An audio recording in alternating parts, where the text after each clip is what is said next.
السلام علیکم ورحمۃ اللہ وبرکاتہ۔ صدیوں پہلے کائنات میں ایک ایسا بے مثال پھول کھلا کہ جس کی پاکیزہ خوشبو نے زمانے میں پھیلی کفر و شرک اور ظلم و زیادتی کی بدبو کو ایمان، اسلام اور امن و سلامتی سے تبدیل کرنا شروع کر دیا۔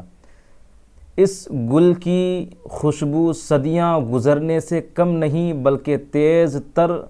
تیز ہوتی چلی جا رہی ہے اور قیامت تک ہوتی رہے گی۔ وہ بے مثال گل سیدہ آمنہ کے پھول والد سیدۃ بطول یعنی ہمارے پیارے رسول صلی اللہ علیہ وسلم ہیں۔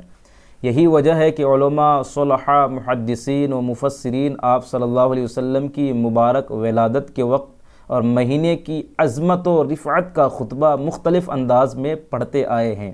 جیسا کہ تقریباً 750 سال پہلے کے امام حضرت علامہ زکریا بن محمد بن محمود قزوینی رحمۃ اللہ علیہ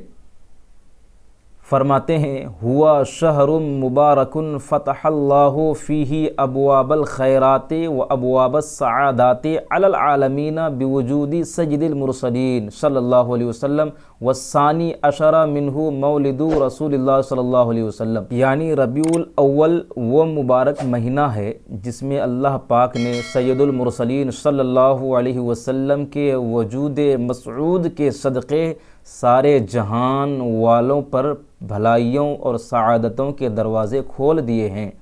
اسی مہینے کی 12 تاریخ کو رسول اللہ صلی اللہ علیہ وسلم کی ولادت ہوئی۔ کیسی شان والی ہے وہ گھڑی جس میں رسول خدا بے سہاروں کے آسرا صلی اللہ علیہ وسلم تشریف لائے اور اس ساعت کو قیامت تک آنے والے مسلمانوں کے لیے دعا کی قبولیت کا وقت بنا دیا، جیسا کہ حضرت سیدنا شیخ عبدالعزیز دباغ رحمۃ اللہ علیہ فرماتے ہیں: جس مبارک گھڑی میں حضور صلی اللہ علیہ وسلم دنیا میں تشریف لائے وہ دعا کی قبولیت کا وقت ہے۔ اس ساعت کی مقبولیت کا وصف قیامت تک رہے گا۔ اس گھڑی میں روئے زمین کے غوث، قطب اور دیگر اولیاء کرام غار حرا کے پاس جمع ہوتے ہیں۔ جس کی دعا ان اولیاء کرام کی دعا کے موافق ہو جائے، اللہ پاک اس کی دعا کو قبول فرماتا اور اس کی ضرورت پوری کرتا ہے۔ حضرت شیخ عبدالعزیز دباغ رحمۃ اللہ علیہ اکثر اپنے مریدوں کو اس مبارک وقت میں قیام کی ترغیب ارشاد فرمایا کرتے تھے۔ اسی لیے عاشقان رسول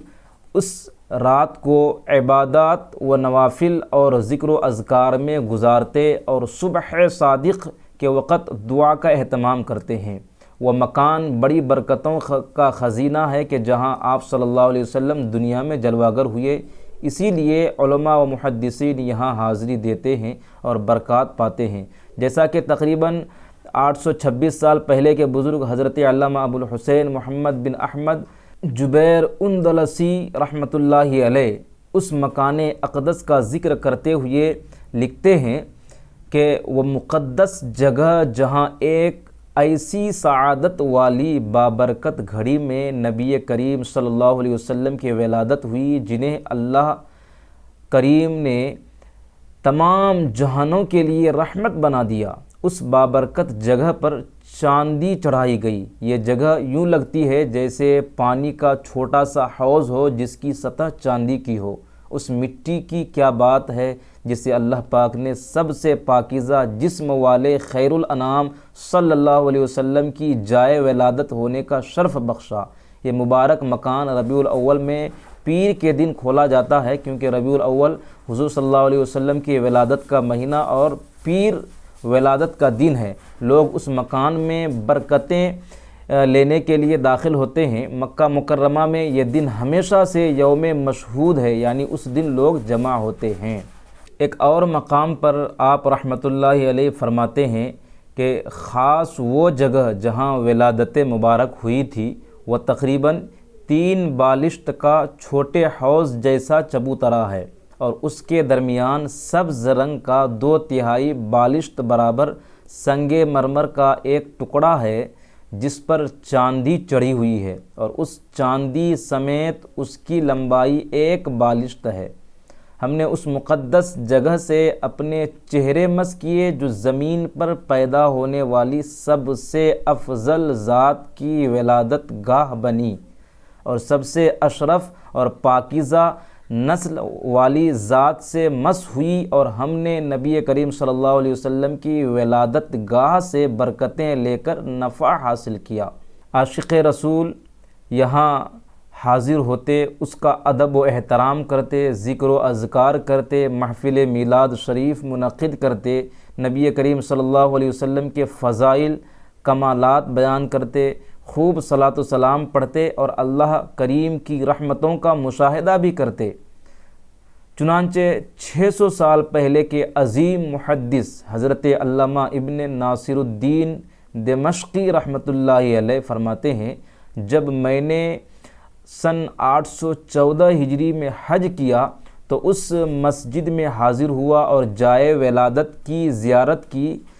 زرت ھذا المکان الشریف بحمد اللہ تعالی والمنت وتبرکت بہ، یعنی الحمدللہ میں نے اس مکان شریف کی زیارت کی ہے اور اس سے برکت حاصل کی ہے۔ شیخ المحدثین حضرت امام عبد الرحیم ابن حسین عراقی رحمۃ اللہ علیہ نقل فرماتے ہیں کہ خلیفہ ہارون رشید کی والدہ خیزوران نے ولادت مصطفیٰ والا مکان خرید کر مسجد بنائی۔ اس سے پہلے جو لوگ اس میں رہتے تھے ان کا بیان ہے کہ اللہ پاک کی قسم اس گھر میں ہمیں نہ کوئی مصیبت آئی نہ کسی چیز کی حاجت ہوئی، جب ہم یہاں سے چلے گئے تو ہم پر زمانہ تنگ ہو گیا۔ شارح بخاری حضرت سیدنا امام احمد بن محمد قسطلانی رحمۃ اللہ علیہ فرماتے ہیں کہ ولادت باسعادت کے دنوں میں محفل میلاد کرنے کے فوائد میں سے تجربہ شدہ فائدہ ہے کہ اس سال امن و امان رہتا ہے۔ اللہ پاک اس شخص پر رحمت نازل فرمائے جس نے ماہ ولادت کی راتوں کو عید بنا لیا۔ حضرت شاہ ولی اللہ محدث دہلوی رحمۃ اللہ علیہ فرماتے ہیں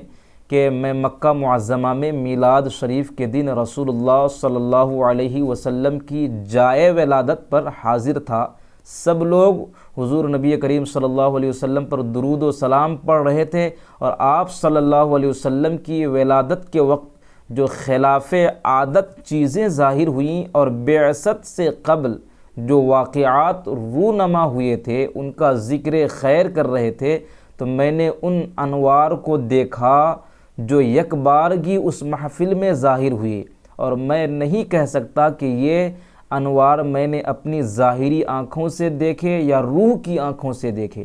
اللہ ہی بہتر جانتا ہے۔ بہرحال جو بھی معاملہ ہوا، جب میں نے ان انوار و